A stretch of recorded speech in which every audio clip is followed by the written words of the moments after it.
She found a camera in her closet. The photos were dated 3 years in the future. The camera was cheap yellow plastic, the kind sold at drugstore checkout counters beside lip balm and batteries. She found it in a cardboard box in the back of her hall closet on a Tuesday, while looking for a phone charger. She didn't recognize it. She turned it over in the dim closet light and felt nothing unusual. That was the last time she felt nothing unusual. The sticker on the front read 12 exposures remaining. Something had already been shot. She drove to the 1-hour photo counter at the pharmacy on Mercer Street, handed the camera to a technician with tired eyes, and waited 2 aisles over with a gas station coffee until her name was called. She opened the white envelope in her car. The first photograph was the parking lot. Her car was visible, third from the left.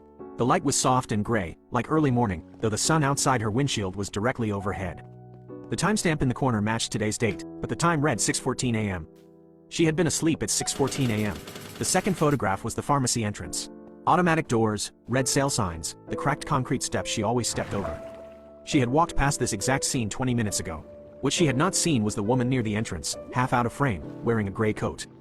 Her gray coat, the one still folded on her passenger seat. She had not been outside the car since pulling in. She set both photographs on the seat beside her and picked up the third with fingers that had begun to tremble. A hallway, white walls under fluorescent light. Institutional. A door with a placard reading 114. The photograph had been taken from the floor, the camera tilted slightly upward, as if it had been left there, or dropped. She went through all 11 photographs in her car, in the pharmacy parking lot, with the engine off and the coffee going cold in the cup holder. The timestamps advanced. The locations changed. By the 8th photograph she no longer recognized where she was looking. By the 10th, she did. The 10th photograph was a room. Folding chairs in rows. White lilies in arrangements too large for any celebration. Something at the front of the room she could see clearly. The timestamp read 11:47 a.m. The date was Thursday, 3 days away. The 11th photograph was closer. Much closer. She drove home and locked her door and sat at her kitchen table for a long time. She tried the pharmacy twice. The technician who had processed her film had called out sick and wasn't answering her phone. She drove past the county records hall and found room 114 on the 2nd floor without asking for directions. The way you find something you have always known was there.